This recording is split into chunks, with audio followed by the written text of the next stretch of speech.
जी हमारा जर्नी शुरू हो चुका है कल ही। इस वक्त वी आर इन लंदन। हम लोग फ्लाई आउट कर रहे हैं टूवर्ड्स ए अफ्रीकन कंट्री।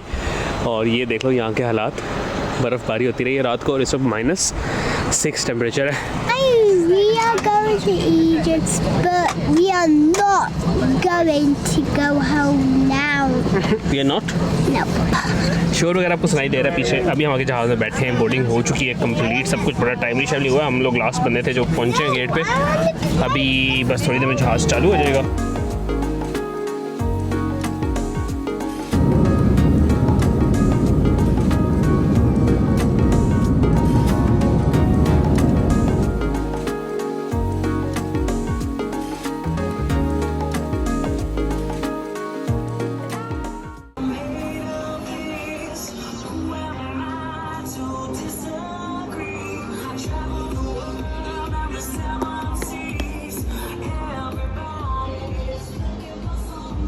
और जी तो अभी हम बैठे हुए हैं टर्किश एयरपोर्ट में और इस वक्त अभी वेट हो रहा है नेक्स्ट फ़्लाइट का। थोड़ा सा कनेक्शन हमारा लंबा था आज, शोर आपको सुनाई दे रहा है। तो थकन टिका के हो चुकी है और अभी सिर्फ एक ही दिल कर रहा है कि फिर आप बिस्तर मिल जाए और सो जाएँ। तो जाके सबसे पहला काम यही होगा, थोड़ा सा रेस्ट करेंगे और उसके बाद इंशाल्लाह एक्सप्लोरेशन शुरू होगी।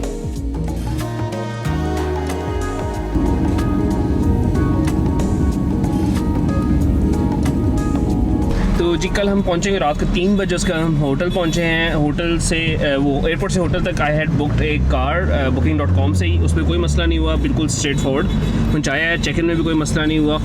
इवन जो सबसे ज़्यादा चीज़ लोग मेंशन करते हैं एयरपोर्ट पे बड़ी चेकिंग होती है, होता होगा, लेकिन हमारे साथ वो इशू नहीं हुआ। और उसकी में हमें एक बहुत बड़ी रीज़न ये थी कि वी आर फैमिली और फिर एक छोटा बच्चा साथ है, तो दे डोंट एक्सपेक्ट कि भाई कोई बहुत बड़ा मसला होगा। तो इतनी एंजाइटी क्यों? एंजाइटी इस वजह से ये कहते हैं कि भाई क्योंकि यहाँ पे 1-2 रेवोल्यूशंस आ चुकी हैं, सिविल अनरेस्ट का मामला हो चुका है। ये समझते हैं कि वो सारा कुछ स्पाई एक्टिविटीज़ और इंटेलिजेंस एक्टिविटीज़ की वजह से हुआ था, इस वजह से उस पर नज़र रखते हैं। तो इस वजह से हमें सिंगल सोलो लोग आते हैं उनको ज़रा ज़्यादा वो थोड़ा मशकूक निगाह से देखते हैं, ख़वातीन को कम और मेल्स को ज़्यादा। लेकिन हम क्योंकि फैमिली थे तो इस तरह का कोई इशू नहीं हुआ। हम निकले हैं जैसे ही बाहर तो सामने ही हर किस्म का सिम का कियोस्क बेल्ट्स के पास मौजूद था। हमने वोडाफोन, क्योंकि हमें पता था जो उसकी कनेक्टिविटी अच्छी है, वो यूज़ की है।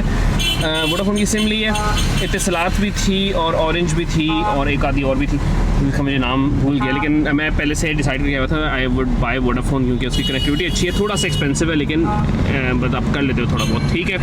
होटलिंग के पास 2 ऑप्शंस थी। एक ये कि आप कायरो सेंटर में ले लें, दूसरा आप गीज़ा में ले लें। गीज़ा में ये है कि ऑब्वियसली टूरिस्टिक सारा माहौल होता है, तो वो जो आपने 2-3 घंटे की खचमच सुननी है सिर्फ पिरामिड जाके, वो अपने पूरा का पूरा स्टे पे सुनते रहेंगे। पहले हमने लिया था गीज़ा में भी एक पिरामिड होटल, जिससे बड़ा अच्छा पिरामिड का व्यू। हमने कहा सुबह उठेंगे रोमांचक माहौल, पिरामिड्स, लेकिन फिर हमने कहा कि नहीं, थोड़ा सा सुकून, ज़हनी सुकून होना बहुत ज़रूरी है। और हम ऑब्वियसली यहाँ को लेकर बाहर निकले, we need to feel very safe. और इस तरह की हसलिंग जो है वो थोड़ा सा पीस ऑफ माइंड आपका ख़राब करती है। तो then we went to Cairo centre, और स्टाइजनबर्गर होटल का नाम है, जहाँ पे हम लोग रुके हुए हैं। और रूम साफ़ सुथरा था। बेड उन्होंने एक एक्स्ट्रा प्रोवाइड कर दिया फ़ौरन नहान के लिए। मिनी बार है, कॉफ़ी है, ज़बरदस्त किस्म का रेन शावर। टैट माहौल में क्या कहूँ, मतलब फैमिली के साथ जब बाहर जाते हो तो आप अच्छा रहने का बंदोबस्त करते हो। उसकी यही रीज़न होती है कि और कोई फटीग ना हो।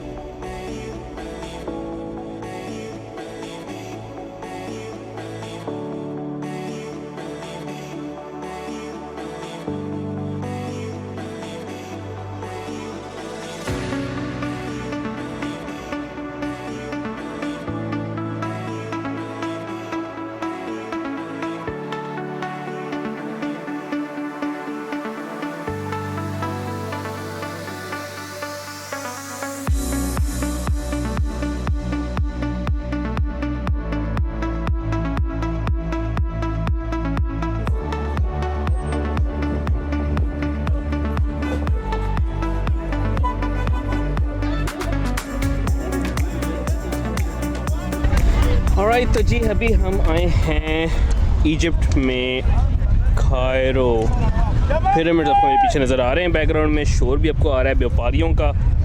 तो आज हम आए हुए हैं जी पिरामिड्स को विज़िट करने। तो pyramids in order Khufu, Khafre and इसका भी कोई नाम है मुझे याद नहीं इस वक्त, ठीक है।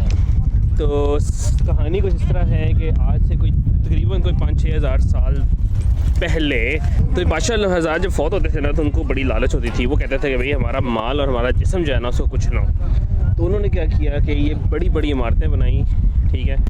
और इन इमारतों के अंदर एक तो अपने आप को दफना दिया, अपनी बॉडीज़ को प्रिजर्व करा के अपने आप को प्रिजर्व करा दिया, अपने माल को प्रिजर्व करा दिया, और ये बड़े बड़े एहराम बना के इसके अंदर उन सबको लॉक कर दिया। और ये इतनी अच्छी तरह से इनकी कंस्ट्रक्शन हुई थी कि no one could go inside these. और ये बहुत ही सॉलिडिफाइड रॉक से बने, 150-200 फुट ऊंची ये बिल्डिंग्स हैं, और नीचे से बहुत थिक है और ऊपर से जितने से ऊपर जाते हैं और थिक होती जाती है। इसके अंदर किंग का एक कमरा है और वहाँ पे उनकी बॉडीज़ और उनका सारा माल उनके साथ दफन कर दिया गया। ऊँटों की राइड्स हो रही हैं पीछे, आप मेरे देख सकते हैं, और लोग शोर मचा रहे हैं इस वक्त खामा में। तो इन सब को जो है दूर दूर से आप देख सकते थे, और लोग जो हैं वो रश करते थे।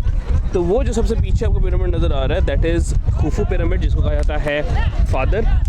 This is Khafre which is son, and वो सबसे छोटा है। इनके अंदर जाके जो हज़रात थे इसके अंदर, उनकी बॉडी से निकाल के उन्होंने शिफ्ट कर दी हैं इजिप्ट म्यूज़ियम में, कायरो म्यूज़ियम में।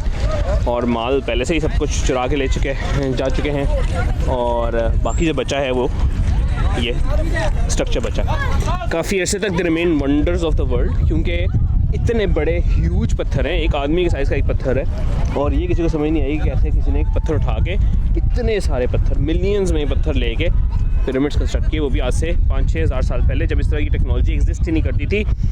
तो शायद कोई ऐसी टेक्नोलॉजी इन द बैकग्राउंड है जो हम मिस कर रहे हैं। चारों जो कोने हैं, जो सारे पिरामिड्स हैं, ये सारे इक्वेटर में बिल्कुल एंड सेंटर में बनाए गए हैं। वो भी उस ज़माने में इस तरह की नॉलेज कैसे उनके पास थी, नो वन नोज़।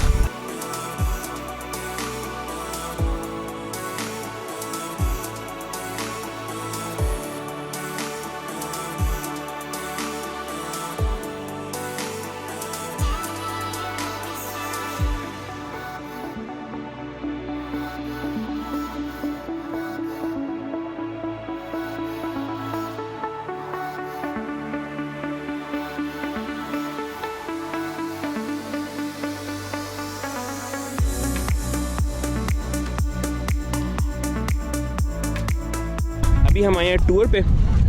यहाँ पे सबने हमें कहा है कि बेस्ट तरीका यही होता है कि आप जब टूर पे आएँ तो कोई एक आधा गाइड हायर कर लें, तो फिर बाकी सारे जाना आपको तंग नहीं करते फिर खाम में, ठीक है। तो हमने एक गाइड को इसीलिए हायर कर लिया ताकि कोई और हमारे कान ना खाए उसके बाद। और बड़ी ज़्यादा बहस करके हमने प्राइस जो है वो हम लेके आए हैं, तकरीबन 40% ऑफ द ओरिजिनल प्राइस पर ही टोल्ड अस, ठीक है। अभी हम जा रहे हैं दूसरे स्टॉप पे रुकेंगे और वहाँ पे रुक के दोबारा अभी हम जाएंगे दूसरे स्टॉप पे रुकेंगे और वहाँ पे जाके थोड़ी सी मज़ीद बातचीत होती है। और तो अभी हम आए हुए हैं मीडियम पिरामिड जिसका नाम खफरा है, उसके नीचे। और ये आपको ऊपर खफरा साहब नज़र आ रहे हैं। Khafre means dad, I think dad का था, डैड है या सन है। और अगर दूर से देखें ना तो आपको ये खफरा जो है पिरामिड, जिसके ऊपर एक छोटा सा रिमेनिंग पोर्शन रह गया है, वो ज़्यादा बड़ा लगता है।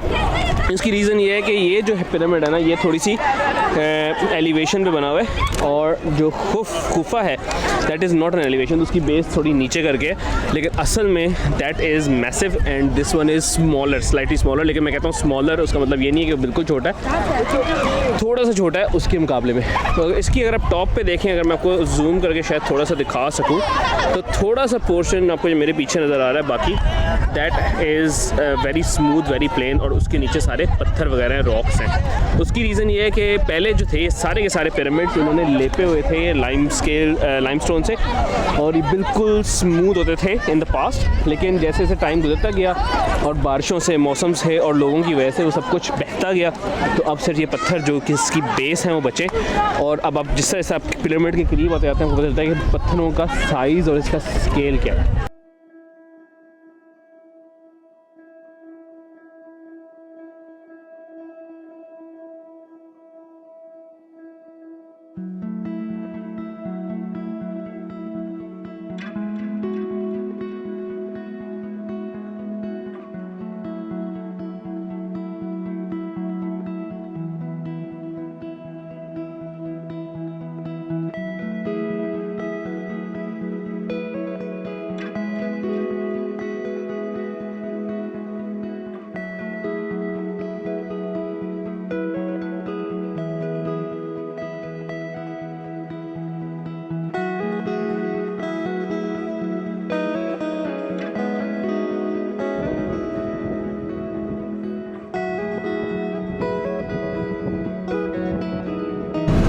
और जी तभी हम आ रहे हैं पिरामिड से वापस। शुरू का थोड़ा सा जो पोर्शन मेरे से मिस हुआ, मैंने कहा आपको ज़रा अपडेट देने जल्दी से। पिरामिड जो हैं ऑब्वियसली थोड़ी सी मैंने डिटेल बताई थी, लेकिन it is about 5-6,000 years old structures हैं जो अभी तक खड़े हैं। ऑब्वियसली वेयर एंड टेयर जो है वो थोड़ा बहुत नज़र आता है, और उस वक्त के बादशाहों ने ये समझ के बनाया कि भाई हमारी बॉडीज़, हमारा माल जो है वो महफूज रहेगा। तो बेसिकली आप जितनी मर्ज़ी कोशिश कर लें, एक ख़ास लिमिट तक तो आपकी कोशिश चल सकती है, लेकिन उसके बाद होता वही है जो ऊपर से लिखा हुआ है। खैर अभी हम सोच रहे हैं खाना खाने जाएँ। खाना खाने के लिए अभी हम शवरमा ट्राई करने जा रहे हैं। अगर तो हम सही जगह पहुंच गए तो आपको उसके बारे में बताते हैं, लेकिन अगर नहीं पहुंचे कुछ और ले लेंगे। अच्छा हाँ, पिरामिड्स के पास जो है ना, जो कि एक बहुत बड़ी चीज़ हमें पहले भी बताई गई थी, आप यूट्यूब पे देखते रहते हो कि जी स्कैम्स हैं और जी आपको धोखा देते हैं और हसलर्स हैं और जैसे सब कुछ। यार देखो ये सब चीज़ें जो हैं ये हर जगह होती हैं। ये आप किसी भी ऐसी कंट्री में चले जाए ना जहाँ पे पैसे की बहुतात नहीं है, वहाँ पे हर कोई आपको धोखा देता है। इवन यूरोपियन कंट्रीज़ में भी, जो ईस्टर्न यूरोपियन कंट्रीज़ हैं, साउथ अमेरिकन नेशंस में भी ये सब कुछ आपको हर जगह देखने को मिलता है। It is not just Egypt, और यहाँ पर भी हुआ है। लेकिन डिपेंड करता है आप कितने टूरिज़म में आपकी कितना एक्सपीरियंस हो चुका है। क्योंकि मैं घूमता फिरता रहता हूँ, हमारा तो भी इस तरह रोज़ का आमना सामना होता है इस तरह लोगों से जो आपको बहुत मिस्कीन बन के दिखाते हैं, धोखे देने की कोशिश करते हैं, डिफरेंट अमाउंट्स बताते हैं, फिर चेंज कर देते हैं। इस तरह की ना चीज़ें होती रही हैं, जिस वजह से वी ऑलरेडी न्यू और हम उसके लिए प्रिपेयर्ड थे, और उसको we will not count it as part of our tour, because ये सब कुछ चलता है यार, ये होता है। ज़्यादा वो देखते हैं कि आपकी स्किन का कलर क्या है। जो नॉन ब्राउन पीपल हैं उनके साथ ज़्यादा कोशिश करते हैं लगाने की। उनको पता होता है कि भाई ज़्यादा पैसा इनके पास तो क्यों ना लें इनसे। और दूसरा ये कि हम I was with family. Tour में I felt completely secure. Tour में कोई इस तरह का सीन नहीं था। वैसे भी आई फील वेरी सिक्योर। हमें हाँ एक दो बंदों ने ज़रूर कहा है कि अपने जो छोटा बच्चा है इसको अपने साथ रखें और इसको अपने स्ट्रिक्ट इंस्ट्रक्शंस दें कि आपके बिल्कुल साथ रहे, क्योंकि यहाँ पे किडनैपिंग्स वगैरह हो जाती है। आई एम नॉट रिव्यूड कि लास्ट टाइम कब हुई है, लेकिन वाई टेक अ रिस्क। अपने बच्चों को आप समझा के लेके आए, हमने भी समझा दी, and we are very happy. अभी खैर कायरो की सड़कों पे जाते हुए जो बिल्कुल मिल रहा है इस वक्त ट्रैफिक का हाल लाहौर की सड़कों से, तो हर तरफ से हॉर्न बज रहे हैं, हर तरफ से गहमा गहमी चालू है। तकरीबन आधा घंटा लग जाएगा 8-9 किलोमीटर करने में। जाते हैं और खाना पीना करते हैं। यहाँ थोड़ा सा टायर्ड है, लेकिन ही इज़ एंजॉइंग हिमसेल्फ। तो इवन बच्चों के लिए भी जो कि समझते हैं कि कायरो जो है वो मतलब इंटरेस्टिंग प्लेस नहीं होगी, लेकिन he has taken lot of interest in pyramids. और हॉर्स राइड जो हमने पिरामिड में की उसको बहुत अच्छी लगी। और इस वक्त थकन के मारे ये हाल हो गया हमारा, ठीक है। तो क्योंकि ज़रा लंबी फ़्लाइट भी थी और रात को भी कम सोए हैं, तो अभी इनको नींद आ रही है। अभी हम जाएंगे खाने के लिए इनको उठाएंगे। फिर आज हमारा मूड ये था कि जल्दी दिन पैकअप करेंगे, इसलिए से हमने सिर्फ पिरामिड्स रखे थे आज, और फिर कल दोबारा कायरो के एक्सप्लोर करेंगे। पिरामिड्स के बाद वी स्टॉप्ड एट करम अल शाम, एक लोकल टेक अवे का नाम है, जहाँ पे शावरमा और चिकन ग्रिल्ड और हर किस्म की चीज़, इतनी मतलब उसकी ह्यूज थी। उसमें वो 4 बड़े बड़े जो हैं वो शावरमों की ग्रिल्स चल रही थी और बिक भी रही थी। हमें तकरीबन पौना घंटा हमें वहाँ पे वेट करना पड़ा।